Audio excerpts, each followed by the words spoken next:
नमस्कार भागवान भाइयों, यदि आपने हमारे YouTube चैनल को अभी तक सब्सक्राइब नहीं किया है तो प्लीज़ हमारे YouTube चैनल को सब्सक्राइब करें। भागवान भाइयों, यदि आपके मन में किसी भी तरह के कोई भी प्रश्न है तो आप कमेंट बॉक्स में लिख सकते हैं। और हाँ, यदि आप कुछ जानकारियाँ साझा करवाना चाहते हैं या फिर कुछ सुझाव भी देना चाहते हैं तो वो भी हमें कमेंट बॉक्स पर लिख कर दे सकते हैं। तो भागवान भाइयों, आज की इस वीडियो में हम सेब के बगीचों में प्रयोग किए जाने वाले पोषक तत्वों यानी कि जिंक के बारे में कुछ महत्वपूर्ण जानकारियां आप लोगों के मध्य साझा करने जा रहे हैं। सेब के पौधों के लिए जिंक एक बहुत ही ज़रूरी पोषक तत्व होता है। जस्ता यानी कि जिंक की कमी से कई समस्याएं आती है। हिमालय के क्षेत्र में यह दिक्कत और भी ज़्यादा अधिक हो जाती है। इससे पत्तियां छोटी होती हैं और झुंड में होती हैं। फूल कम लगने से फल भी कम होते हैं, फल छोटे रह जाते हैं और आकार भी फलों का प्रभावित हो जाता है। फल अच्छी तरह से विकसित नहीं होते हैं जिंक की कमी के परिणाम स्वरूप। तो भागवान भाइयों, अब बात करते हैं इसके छिड़काव की कि कब इसका छिड़काव किया जाए, कौन सा समय उचित रहता है। तो साल में 2 बार इसका छिड़काव भागवान भाई पौधों पर कर सकते हैं। पहले चरण में पिंक बड पर इसका छिड़काव किया जाना बहुत ही आवश्यक हो जाता है भागवान भाइयों। यदि पिंक बड पर किसी कारणवश भागवान भाई इसका छिड़काव नहीं कर पाते हैं तो इसका छिड़काव आफ्टर सेटिंग, जब सेटिंग हो जाती है उसके पश्चात से आफ्टर सेटिंग से लेकर पीनट साइज तक हम इसका छिड़काव अपने बागों में कर सकते हैं। तो बात करते हैं दूसरे चरण की भागवान भाइयों। दूसरे चरण में इसका छिड़काव भागवान भाई सेब तुड़ान के बाद आफ्टर हार्वेस्टिंग के, जिसे कहते हैं भागवान भाइयों, सेब तुड़ान के बाद इसका दूसरे चरण में छिड़काव किया जा सकता है। भागवान भाई आफ्टर हार्वेस्टिंग में जिंक सल्फेट का छिड़काव करें और पिंक बड या फिर आफ्टर सेटिंग पर चिलेटेड जिंक का छिड़काव करें। पौधों में जिंक की कमी होती है भाइयों, इसको किसी अन्य रसायनों के द्वारा भी पूरा किया जा सकता है।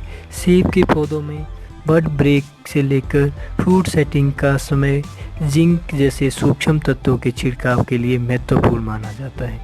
जिंक की कमी फल देने वाले पौधों में फ्रूट सेटिंग को भी प्रभावित कर सकती है। तो भागवान भाइयों, जिंक का प्रयोग सर्दी में मिट्टी में डालकर, जो हम माइक्रोन्यूट्रिएंट्स मिट्टी में डालते हैं, उस समय भी किया जा सकता है। लेकिन यह भी माना जाता है भागवान भाइयों कि जिसका जो छिड़काव है जब पौधों में पत्तियां होती है उस समय ही किया जाना चाहिए। तब ही प्लांट इसको लेता है जब पौधों में पत्तियां होती है। तो ऐसा माना जाता है कि इसका छिड़काव पत्तियों पर ही किया जाना चाहिए, या फिर अगर हमने सॉइल के माध्यम से देना है तो पौधों में पत्तियां होनी चाहिए, तभी पोषक तत्व जो हमारा प्लांट है ले लेता है। अन्यथा किसी भी तरह से प्लांट पोषक तत्वों को नहीं लेता है, वो लीच हो जाता है। यहाँ पर भी भागवान भाइयों को कुछ महत्वपूर्ण बातें ध्यान में रखनी होती है। जब भी भागवान भाई जिंक सल्फेट, कॉपर सल्फेट या फिर मैग्नीज सल्फेट का छिड़काव करना चाहते हैं तो इसके साथ आधी मात्रा में यानी कि आधा किलो अनबुझा चूना ज़रूर मिलाएं, तत्पश्चात ही इसका छिड़काव करें। यदि ऐसा ना किया जाए भागवान भाइयों तो हमारे सेब के जो पत्ते होते हैं वो झुलस सकते हैं। तो इस बात का विशेष ध्यान रखें कि जिंक सल्फेट, कॉपर सल्फेट और मैग्नीज सल्फेट के साथ आधा किलो अनबुझा चूना मिलाकर ही छिड़काव करें। सेब तुड़ाई के बाद पौधों में पोषक तत्वों की कमी हो जाती है, इस कारण अगले साल उत्पादन प्रभावित हो सकता है। अमूमन भागवान भाई फल तुड़ान के बाद तौलिए में खाद तो अवश्य डालते हैं, लेकिन किसी भी तरह के जो माइक्रोन्यूट्रिएंट्स होते हैं उनका छिड़काव नहीं करते हैं। तुड़ान के बाद पौधों को माइक्रोन्यूट्रिएंट्स व जिंक आदि की ज़रूरत होती है। तुड़ान के बाद जिंक, पोटाश व पोटाशियम नाइट्रेट की स्प्रे करनी चाहिए। दिसंबर महीने में तौलिए में जिंक सल्फेट की मात्रा 80 से 100 ग्राम अप्लाई करनी चाहिए।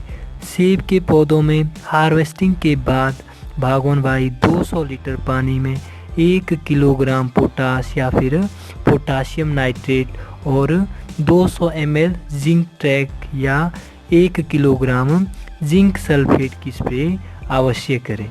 इसका लाभ यह होता है कि बागवान भाइयों, पोटाश पौधे की वेजिटेटिव ग्रोथ को रोककर बीमों को मजबूती प्रदान करता है, बीमें मजबूत हो जाते हैं। यहाँ पर बात करते हैं बागवान भाइयों जिंक के रेशो की कि किस तरह से रेशो रहेगा। तो जिंक सल्फेट या फिर लिक्विड जिंक जो दोनों है, किस तरह से इसका रेशो रहेगा प्रति 200 लीटर पानी में। तो जब भी बागवान भाई जिंक सल्फेट का छिड़काव करना चाहते हैं तो इसमें हमने 600 ग्राम से लेकर 1 किलो तक जिंक सल्फेट लेना है और 200 लीटर के पानी में घोल बनाकर छिड़काव करना होता है। क्योंकि बागवान भाइयों जो ये जिंक सल्फेट होता है इसकी घोल में सांद्रता 0.3 से लेकर 0.5 तक की रहती है। अगर बागवान भाई यहाँ पर लिक्विड जिंक का छिड़काव करना चाहते हैं तो लिक्विड जिंक बागवान भाइयों को 250 ml लेना होता है और 200 लीटर पानी में घोल बनाकर छिड़काव करना होता है। अगर बात करें यहाँ पे घोल में इसकी सांद्रता की, तो जो इसकी घोल में सांद्रता होती है वो लगभग 0.25 के आसपास रहती है।